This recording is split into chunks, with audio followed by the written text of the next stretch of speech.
Welcome to Way Out of Left Field. We are Leanne and Brent, and this summer we're hitting the road for the adventure of a lifetime. Together with our chocolate lab Casey, we are traveling from the west coast of British Columbia all the way to the Yukon. And this video is all about our first 10 days on the road. And while the trip began where we live on the southwest coast of British Columbia, our first stop was to our cabin in the Shuswap region to pick up our trailer. With the truck and trailer all packed and ready to go, we set off for our first destination. Brent and I really enjoy staying in provincial campgrounds whenever possible, so it seemed only natural our first night should be at Lac La Hache, just north of Kamloops, and that's where we set up for just one night. Of course, after a long drive in the truck, Casey's first job is to get out and have a quick swim. The next morning, we were back on the road, and as we drove through Quesnel, we decided that Denny's would be a great place to stop and have breakfast.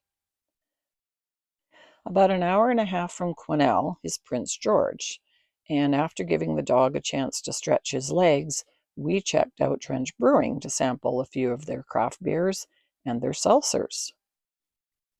Now, while we had an itinerary and a list of campgrounds that we were planning to stay in, we've discovered that sometimes it pays off to be a little flexible. While looking for a place for Casey to have another swim, we discovered one of the most beautiful campgrounds. Bear Lake Provincial Park was gorgeous, and our campsite backed right onto the water. I'm pretty sure Casey thought that he was in heaven. Brent got a chance to do a little fishing, and the three of us got to enjoy a few nice, easy hikes and walks right along the lake. And 2 evenings in a row, we got to enjoy some absolutely beautiful sunsets right from our campsite. So by June 18th, we found ourselves at Whiskers Point Provincial Campground, right on McLeod Lake near Mackenzie, BC. Our next destination was Charlie Lake, just outside of Fort St. John, but we had a few cool places to stop before getting there. The first was Bijou Falls, which was truly breathtaking. The next was the town of Chetwynd, and it turns out Chetwynd is the home of an annual chainsaw carving competition. And boy, did we see some amazing examples of chainsaw carving artwork. In fact, there were so many carvings, and they were so incredibly beautiful that we could have just spent hours and hours wandering through the town of Chetwynd, taking in all of these amazing pieces. But alas, we had other destinations we needed to get towards. We stopped at Hudson's Hope and enjoyed the museum there. Our next stop actually ended up being kind of a funny story and a little ironic. Just outside of Hudson's Hope is the W.A.C. Bennett Dam, and a place that we had wanted to see and get a tour of. When we arrived and the parking lot was empty, we were a bit suspicious, but when we got to the visitor center and saw the sign, we actually had to laugh.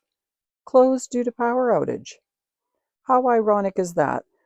The facility that produces 40% of the power for all of British Columbia had a power outage that day. Well, we came back the next day, and despite the long drive to get there, we did in fact get to do a complete tour and very much enjoyed seeing the dam. Now, Charlie Lake Provincial Campground isn't one that I have very many pictures or videos of because it turns out the whole of Fort St. John area has been infested with tent caterpillars. And I'm not sure that I can fully describe just how much the scene of all these caterpillars resembled that of a horror movie.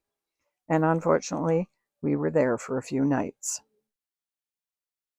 We managed to celebrate Father's Day with sunshine and martinis, and we did our best to ignore the caterpillars.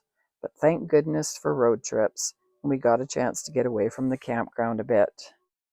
Of course, Dawson Creek was a highlight for the trip. It was the beginning of the Alaska Highway, and we had to get our picture taken by the Mile Zero post, as well as leave one of our way out of left field stickers behind, just to say we were here. The Row and Post in Dawson Creek was another fun craft brewery that we stopped at, and we got a chance to meet one of the locals. The history of northern BC and the Yukon is a big part of the reason that we are doing this trip. So much is obviously focused around the Alaska Highway itself and its construction.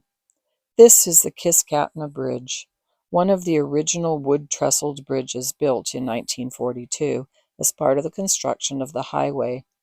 And while it is closed to vehicle traffic now because of a landslide in 2023 that damaged its supports, we were lucky enough to be able to walk across and fly our drone. This is just one of 133 bridges that were all constructed in the same year in order to complete the highway project.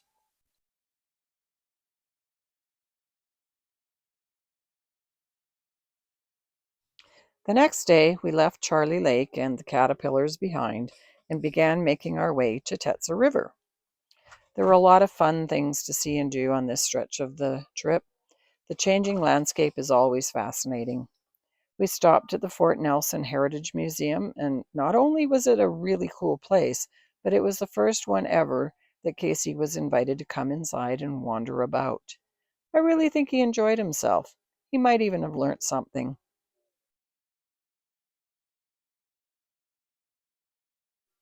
After the museum, we were back on the road again, heading to the Tetsa River Regional Park.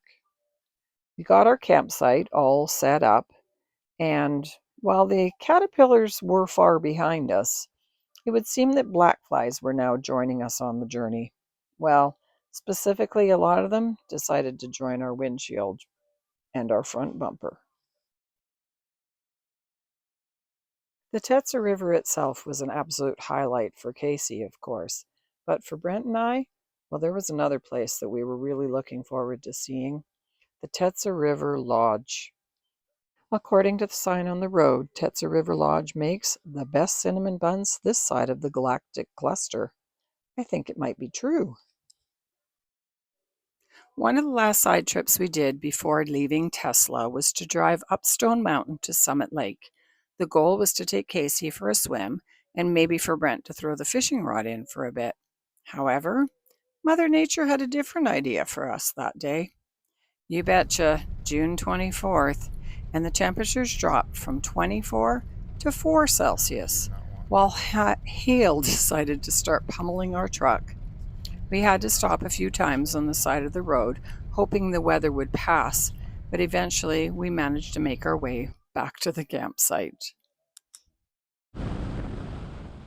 When it was time to pack up and leave Tesla, of course we stopped one more time for a galactic cinnamon bun, and then we were off once again. This time, our new destination?